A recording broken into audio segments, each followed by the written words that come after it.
Are you looking to get ready, be prepared, and transform your financial future? Then you've come to the right place. This is the Get Ready Money podcast with Tony Stewart, where Tony has insightful conversations with financial experts who are changing the way we think about money.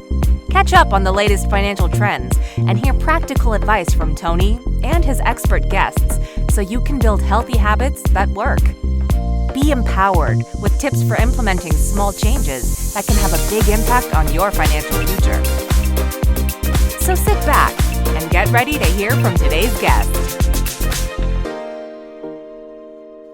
Welcome to the Get Ready Money podcast, changing the way we think about money. I'm pleased to be joined today by Dr. Brad Klontz and Adrian Brambila. Brad is an author, financial psychologist, as well as a few other things, such as an associate professor of practice at Creighton University. Adrian Brambila is best known for making $1.7 million in 1 year living in a van, among many other things. So in this episode, we'll be sharing their insights on how we change the way we think about money and living a life of abundance. Welcome to the Get Ready Money podcast. Thanks for joining us today. Hey, thanks for having us. Yeah, glad you guys are here. So, to get started, tell us a little bit about yourself. What are your origin stories? Yeah, I'll start. By the way, Adrian has a fascinating one. I can't wait to hear him share it. So I grew up in a lower income family. My parents divorced when I was 2, so I had a single mom for a while. And, chapter 1 in our new book is called Being Poor Sucks, Tony. And that was pretty much my experience growing up was a experience of not having enough and everything that goes along with that. And I was aware, too, as a child that my family was a bunch of really hardworking, good people. And I was sort of struck with this question of, some sides of my family have been in the United States since the Mayflower, and both my grandparents on both sides are living in very humble mobile home parks. And I was left with the question, like, why don't we own a piece of land or a building with our name on it? Like, what's going on here? And it was really that sort of question, why do so many hardworking, good people not experience abundance? And I ended up becoming a clinical psychologist and lost $100,000 trying to pay off my student loans by day trading, Tony. I mean, I really went down the rabbit hole of trying to figure out how people become wealthy and was left with that question again in my adult life. Like, why would a reasonably intelligent person do something so dumb? I had to think through that. It's like, well, I wanted to get rich and I didn't know how to get rich and I didn't want to be poor. Being poor sucks. And that has really led to my career of trying to study the psychology of wealth. And we've studied hundreds of thousands of people at this point around their beliefs around money and what's associated with success and not. And Adrian and I teamed up to take 21 harsh truths. So the book's called Start Thinking Rich, 21 harsh truths to take you from broke to financial freedom. And we tried to make these chapters compelling, interesting, and all of them are sort of a mindset shift. So sort of like in your face titles. And then we talk about the science, the research, and then personal stories of essentially transformation in terms of your relationship with money. Fantastic. Adrian. That's awesome. Well, I think the first thing I'll mention, I always share with my parents, my dad immigrated here from Mexico when he was 13. My mom's also Mexican, and she grew up here in the States, but also really poor. And I can't believe they did this, but they saved their whole life's goal of saving money was to make sure that I could go to college and be the first person to graduate from a 4-year university. And they saved so much money. In fact, prioritized that goal versus themselves, where I actually was able to graduate debt-free, which is a huge advantage. Knowing where they came from, and their background, it's a gift that I think I always have to share right away. And the reason I want to start there is because after my freshman year, I went to college. Of course, I did the very responsible thing every college kid does. I partied and drank alcohol like no other. Freedom. Okay. When I got back to after semester, my hardworking, honest Mexican parents, when they said, "How's college?" I lied to them. I said, "It's great. I'm studying. I'm working really hard." I played soccer and stuff, but I lied. In reality, I was I was blowing it. I was totally blowing it. I felt so guilty that when I went back my second semester, I quit alcohol altogether and partying. And all that time I spent learning how to actually, I needed something to do for fun. In Iowa winters, they're brutal. So I went to YouTube, and I don't remember why, but I wanted to learn how to dance. And I typed in YouTube, how to dance the robot. And all of a sudden, that became my new passion. And the craziest thing happened after a couple of years of dancing from the internet. I actually got an opportunity to audition for a rap artist named T-Pain. And then from that point, I actually made it. And I was a professional, like I was a living room dancer one night, and the other night I was a full-time traveling professional robot dancer. After that ended, about like almost 2 years later, I my first business was teaching people how to dance the robot online. I continued that robot legacy, and eventually it grew to the number one place people learn how to dance a robot. It was my first online business, and that was enough for me to quit my job at the time. My real 9 to 5 job paid pretty much minimum wage at Prudential Retirement, working in a call center. And then on the side, I was working on this YouTube thing and learning how to dance. And then eventually that replaced my income. I've been a full-time entrepreneur since 2015. And then today, how I connected with Brad is we're content creators. Combined, we probably have posted 10,000 times online, 10,000 different videos ranging from finance and minimalism. Most people, I think, when I have over 1 million followers, and I gained those 1 million followers when I was actually living in a van, and I was a contradiction to what people think wealth is. I lived in a van as a multimillionaire and with a 7-figure income. That doesn't make sense. Why would someone live in a van if they're a millionaire? That's the comments I would get. Like if you're actually a millionaire, you would not be living in a van. But I'm a minimalist at hand. I think the more objects you own, the more it owns you. And I was trying to show people that wealth is not about objects. It's not about mansions and Lamborghinis. It's about time and having the choice to choose how you'd like to live, not live up to other people's expectation of what wealth is. So yeah, that's how we got collabed and met Brad, and now we have this awesome book to help people. That's an awesome story. Of course, we could just take a break to have you demonstrate the robot, because that's, there we go. Awesome, because I'm sure that's what everybody out there watching and listening is thinking the same as me. So that's a great story. But I think what you said really resonates is, I've heard this from so many people who are wealthy, and we hear about this, with the millionaire next door, that it's not the people driving the Lamborghinis, that it's people driving the old beat up vans that are more likely to be wealthy. But I think what's also inspiring is that both of you didn't come from a wealthy household, is that you came from more humble beginnings. Could I ask each of you, what do you think is the one thing that helped you make that leap, to other people who are struggling, saying, hey, I can do this? What would you say to them? How can they do it? Well, first up, I'll say I sure wish I had grown up in a wealthy family. And if you did, that's fabulous. I'm trying to give my kids that experience. But I think for me, it was, and by the way, this is something that we've now studied. And so I mentioned that we've studied groups of thousands, hundreds of thousands of people. And one of the patterns we've seen in mindsets with self-made, ultra wealthy people compared to middle class and lower income is something called, in psychology, we call it an internal locus of control. So you have there's an external and there's an internal. And essentially it is where you look at the outcomes you're getting in life. Okay.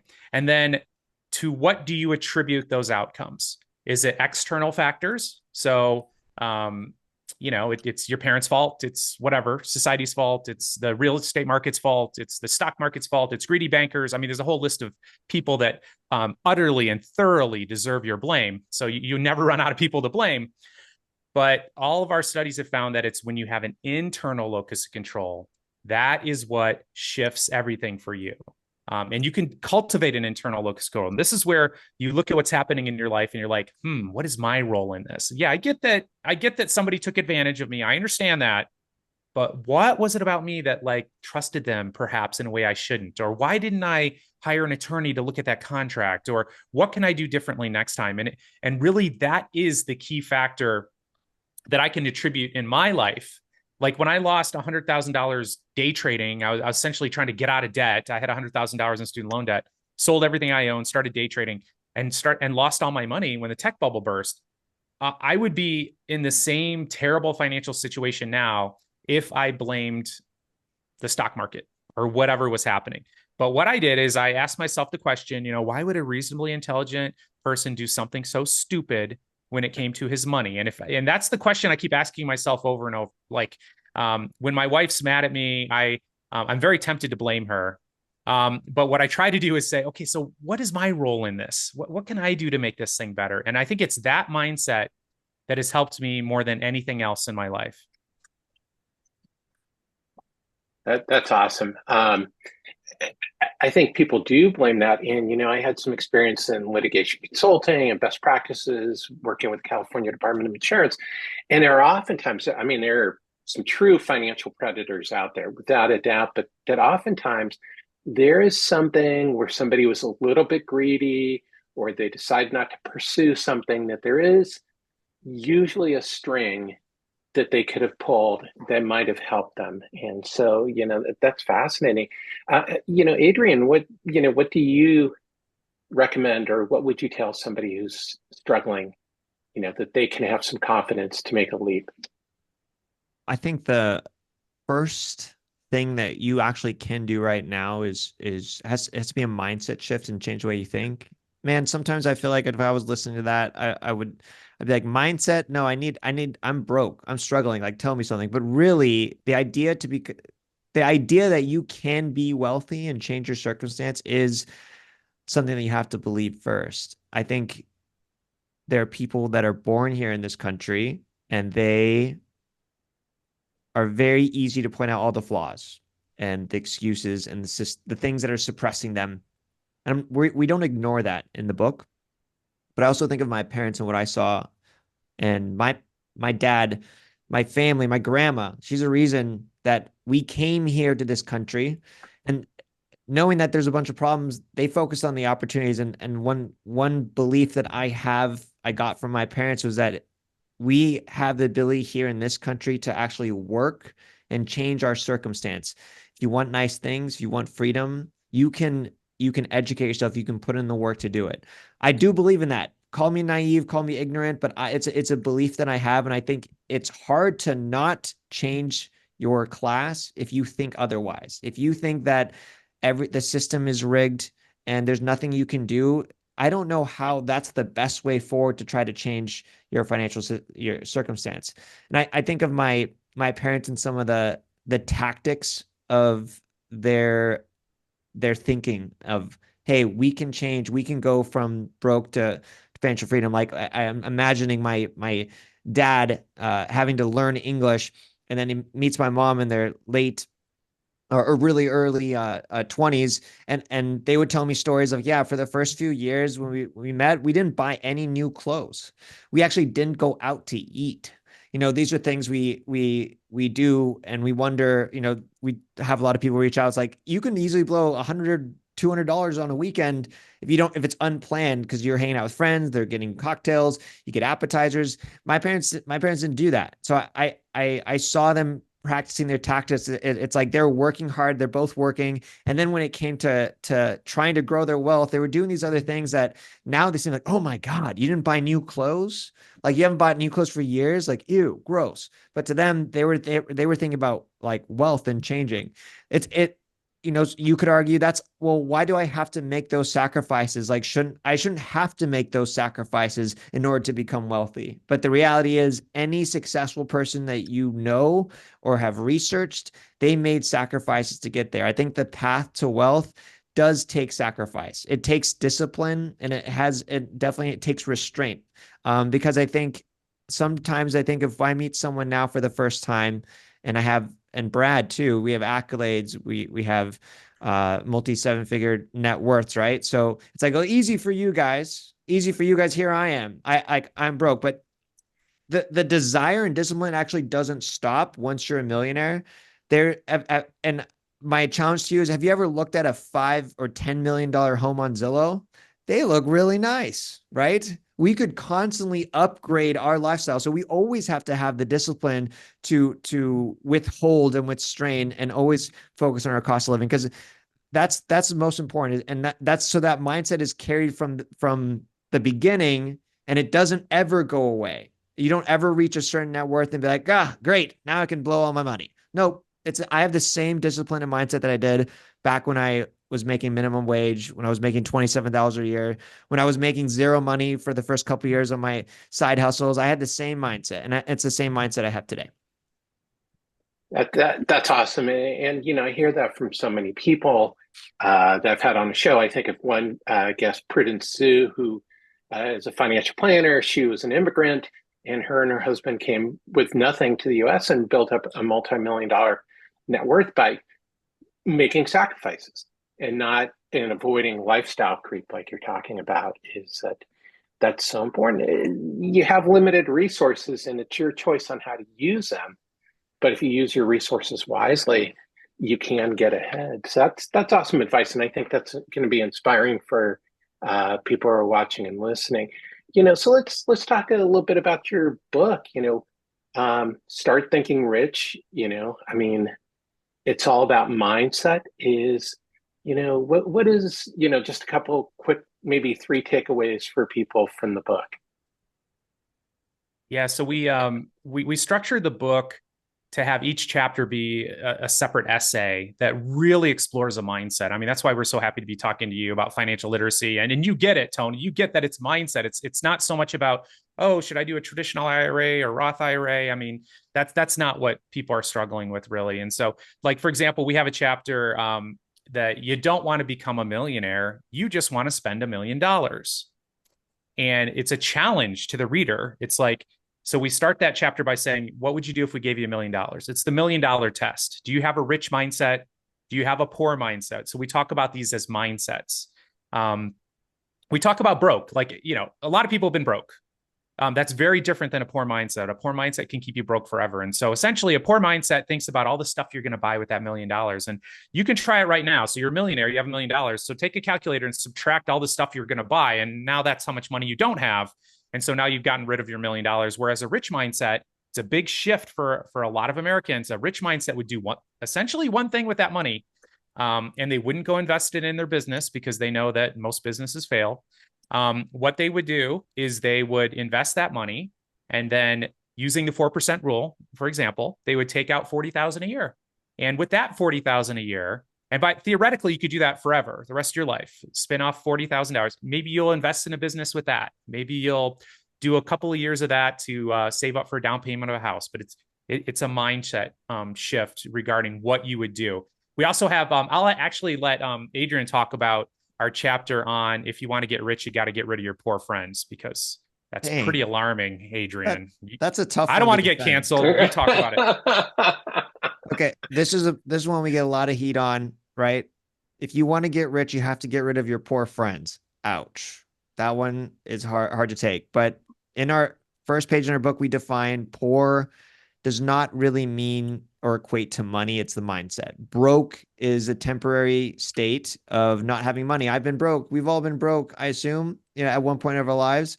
But poor, I don't think I've had a poor mindset, because even when I was broke, I was trying not to be broke. I was saving, I was making sacrifices.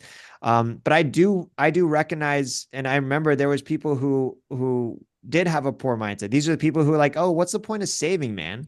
What's the point of saving? Why, dude, don't invest in the stock market. That's too risky, right? These are people who are always, maybe they're living, as soon as they get their check, I remember there was culture, especially when I was working minimum wage jobs.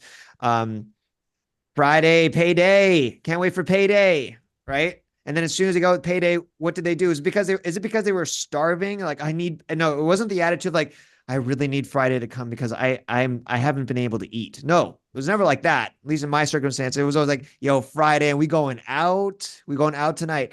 Because as soon as they get their money, they'd blow it, hit up the clubs.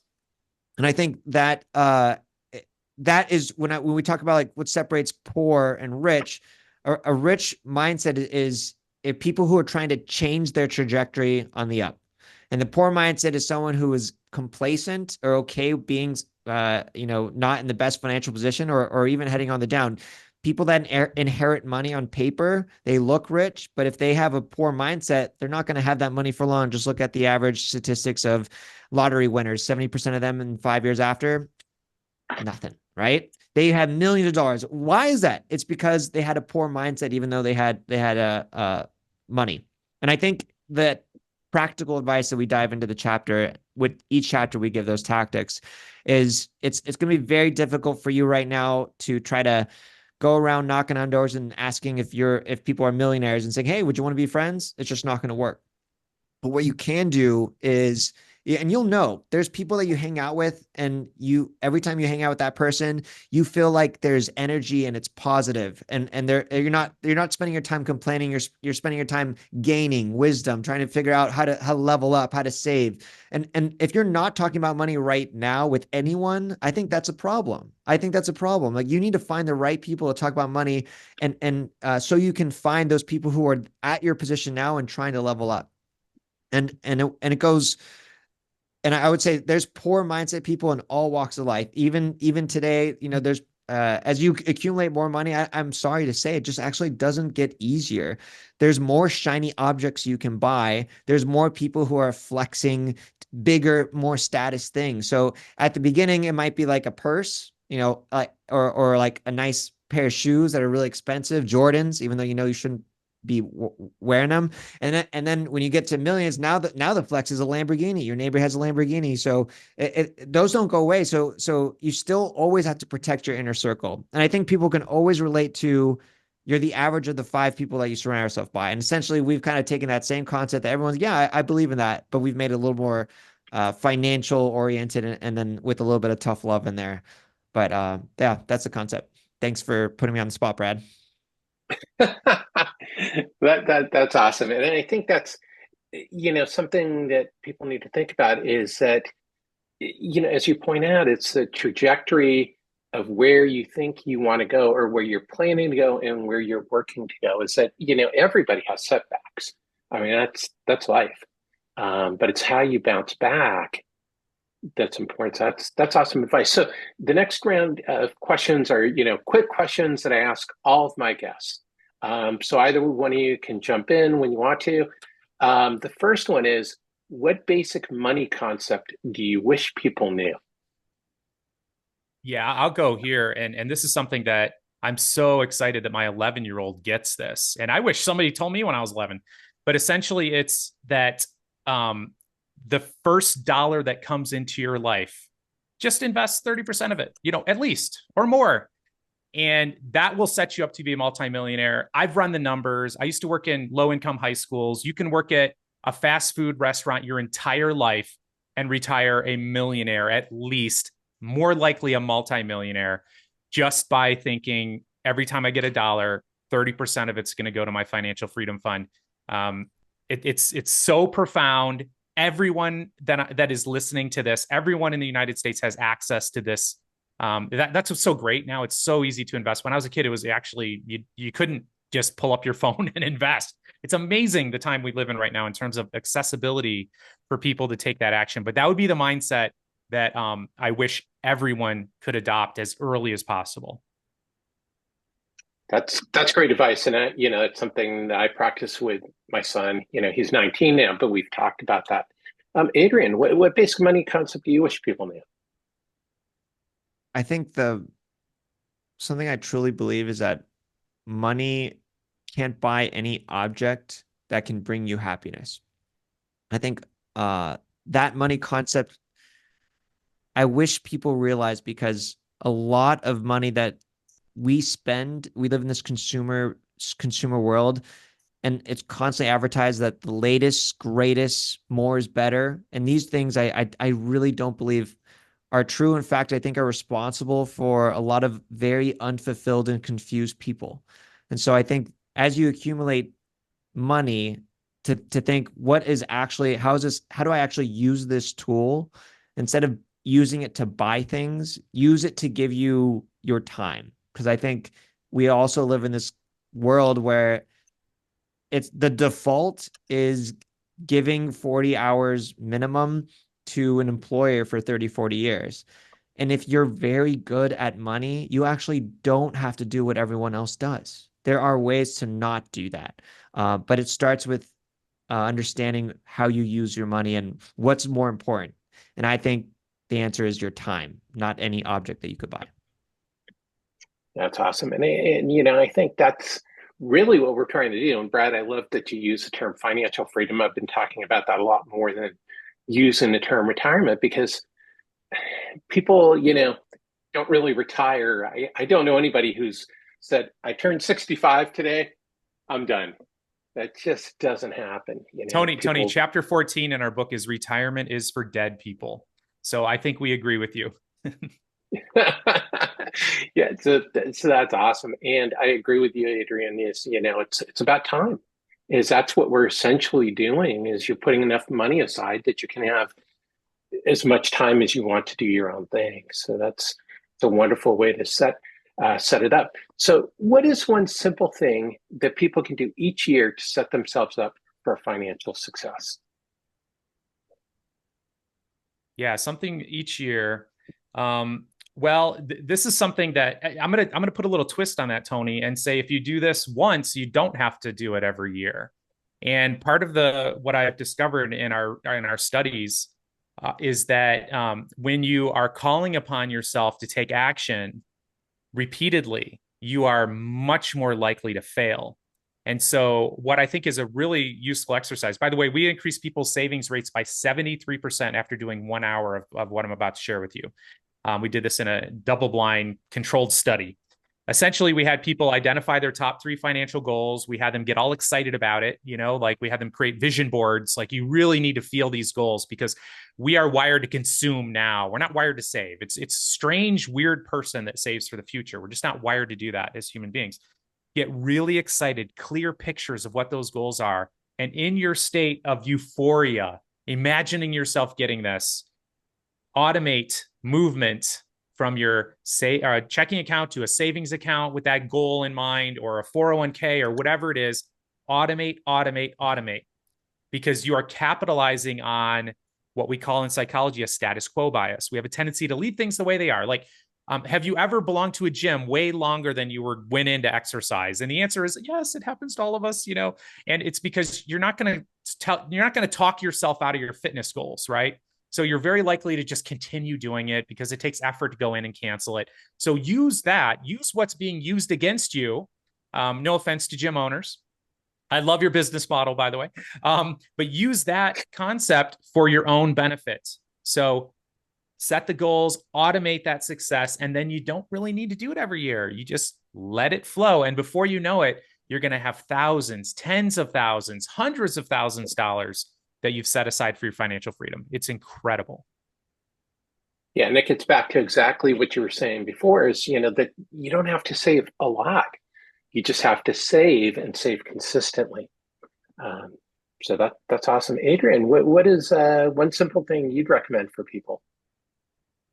I think I'm going to go in the opposite direction. I haven't said anything like this. This is the opposite of financial podcast, but I'm seeing a problem right now. This is very personal. My parents, I hired them part-time.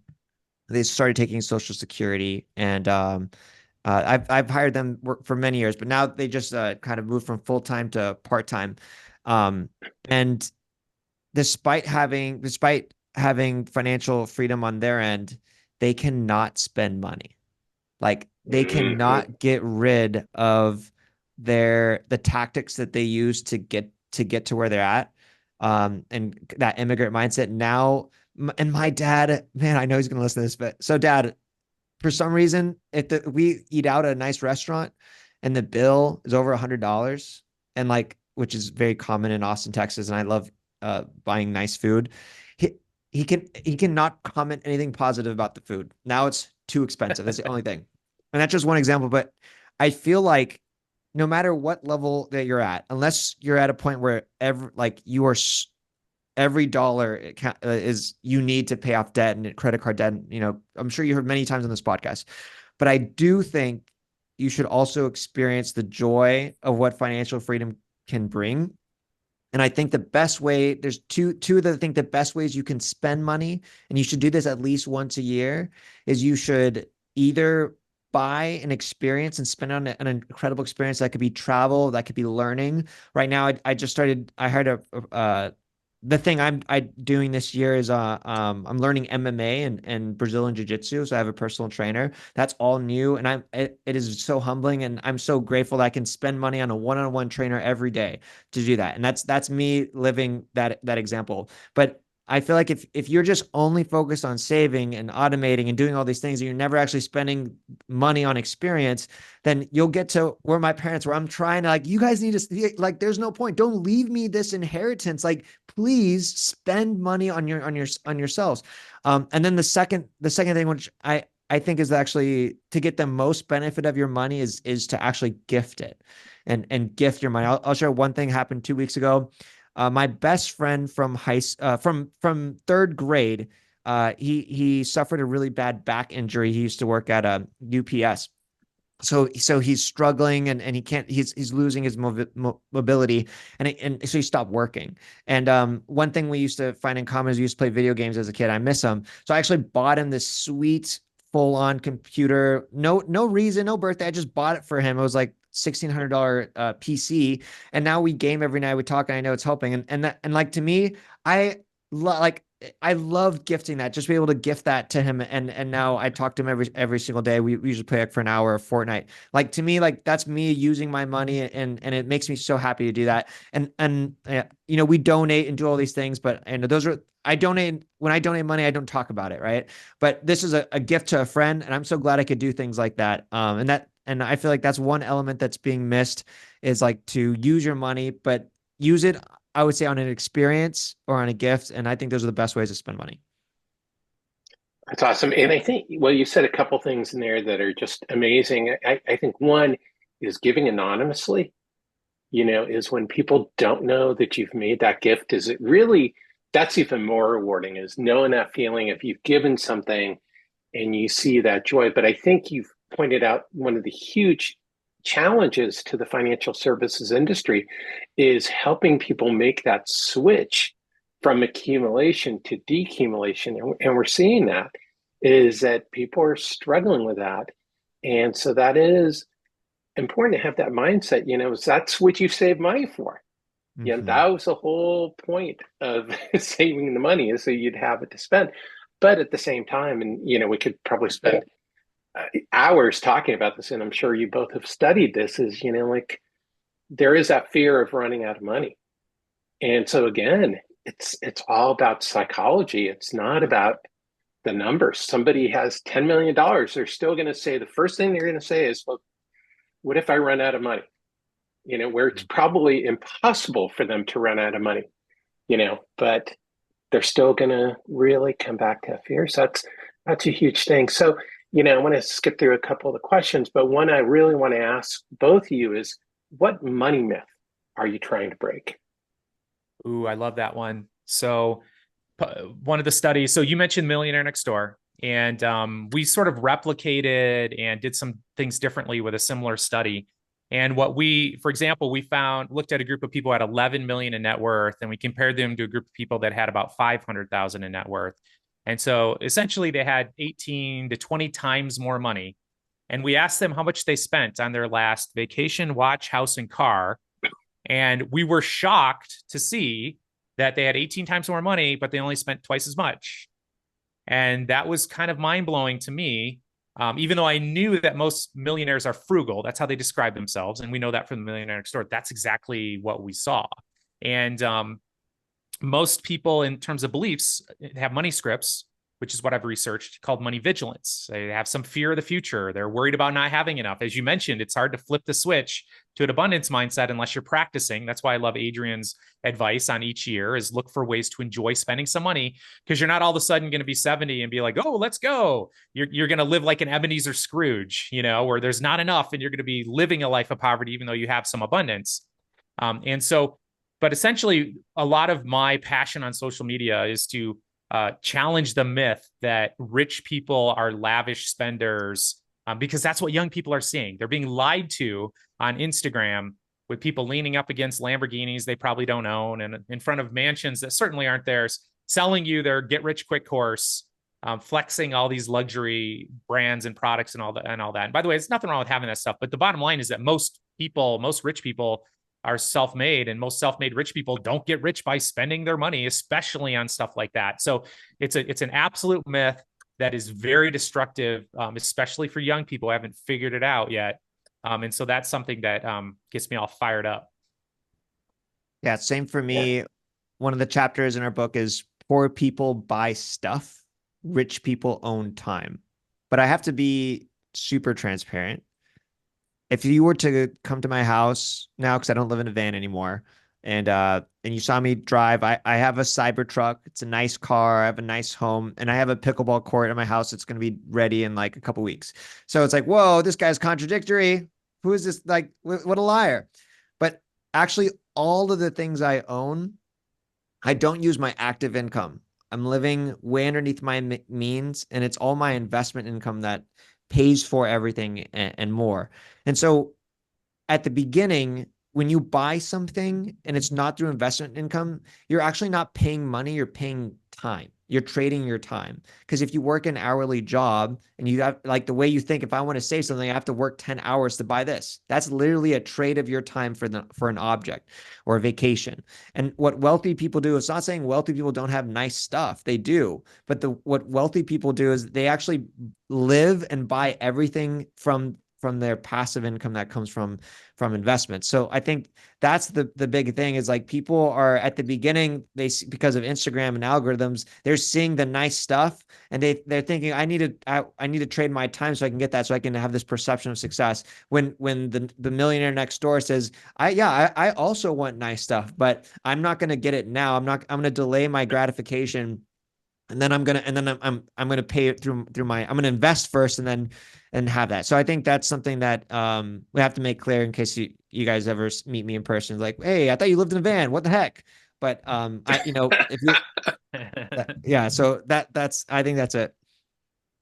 Yeah, well, and I think you pointed out something, I'm not sure if you said it right now or a little bit earlier, that really resonated and just really struck home all of a sudden, was, that thing about, oh boy, the thought, you said so many amazing things that I lost what I was thinking about. But I think it's along the lines of, like, enjoy, it's balance. Like, I mean, part of the financial journey for us is it's about balance. And by the way, this is something I had to really learn. My wife taught me this. God bless her, she must have seen a lot of potential in me, Tony, because when she came to my house for the first time, she saw lawn chairs in my living room. And I was so anxious about being poor that I would have trouble sleeping at night. I'm making six figures. Even when I became a millionaire, like, in my late 30s, I was petrified of being poor. It was hurting my health. And a part of the journey is being able to enjoy some of the abundance. I mean, that's a huge part of the mindset. The irony, of course, is that it's that saving, fear of the future, vigilance that gets people to become wealthy, but it's really unbalanced too. I mean, you need to find ways to money has several purposes. One of them is to be spent, and one of them is to be saved and invested. But to your point, Tony, and I know you've seen it, I've seen it in my work as a financial planner. It's like, there's no switch that all of a sudden, oh, now I'm going to retire, and now I'm going to, take out money and be totally free spending. And I have to get some of my clients to go on experiments where I force them essentially to get like something, spend money in a ridiculous way, like a massage. Oh, like I see a lot of vigilant people I would never spend money on that. Or God forbid, like a sandwich, that costs $14 when I can make one at home for $2. And it's something that's very admirable because that's what gets people wealthy, but it's also imbalanced. If you have all this anxiety and scarcity, it's like, what's the point? That's not the point. Yeah, that's awesome. That's great advice. And I think that's something that as an industry, we're going to have to help people with, is to understand that, there is a point to saving the money. But I think, Adrian, especially you really touched on this, is to live on your passive income. Is, if you do that, then you're not going to run out of money. It'll be impossible because you'll still have your principal. So that's a powerful point. So, to wrap up is where can people learn more about you? Where can they pick up a copy of your book? Brad, I know you've got several books. Where can people do that? Go ahead, Adrian. Startthinkingrich.com is going to have links to where you can get our book. Our book will be in all places you can get books, in person and online.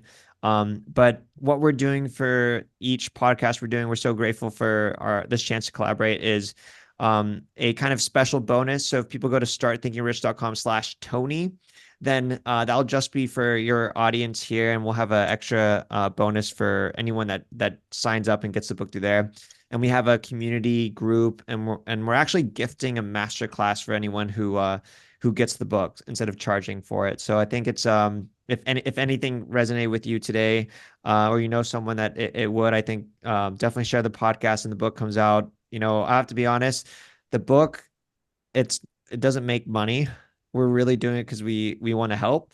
We have exposure to and great partnerships, and we have businesses that make money. This is truly out of love. Like we want to help people, I think, making an impact. As you start to get to a point where you achieve financial freedom, you start to ask, really, when you don't have to worry about bills or money, you have to have deeper questions like, well, what's my purpose? What am I supposed to do? I have this time. And something that Brad and I have collaborated on, and I know it's the reason for you too, Tony, doing this podcast, is like impact. You want to make a positive impact with the time that you have. And that's why we create this book as well. Definitely. And as you point out, you do not make money from writing a book, unless you're Stephen King and you sell millions of copies. It doesn't happen. So what social media channels are you on, Adrian? All of them. If you search my name, Adrian Brambila, they'll pop up on every platform. But yeah, every channel except for Twitter. Cool. And for everybody watching and listening, I'll have links as always to your social media profiles. And Brad, yours is Brad. Where can people learn more about you? Where are you active? Yeah, same thing as Adrian. It's at Dr. Brad Klontz on everywhere, including X. And there you're going to see, like, I'm always sort of like mortified that the dean. So I'm a professor. I'm always sort of worried that the dean's going to run across my TikToks and go like, what is he doing? But really what we are trying to do is educate people in a compelling way. And you know how it is on social media. Sometimes you got to say sort of outrageous things to get people to stick around to hear the message you really want to share with them around how to go from poor to rich. So you'll find us using words like that all the time because it resonates on an emotional level. And really what we're trying to do is promote healthy relationships with money, and people doing what they need to do to take care of themselves and their families. That is awesome. And I did remember what I was thinking of earlier. And, it was when you were talking about the MMA and, that you want to do this stuff while you can. Is, I just turned 60, and so I can't go back and play basketball anymore, and some of the things that I enjoyed when I'm younger, it's just not physically possible. So I think, that's the other thing is you talk about the time is, you have to spend your time when you can and think about that, because if you put all that stuff off, the experiences until you're 60, you can't do it. 70, you're not going to be able to do it. So that's awesome advice. So yeah, I just wanted to wrap up with that, and also to thank you both very much for joining us today on the Get Ready Money podcast. Thanks so much for having us. Yeah, this was a great conversation. And as always, thank you everyone for tuning in to the Get Ready Money podcast. If you learned something today to help change the way you think about money, please be sure to subscribe and share with a friend. Until next time, let's change the way we think about money.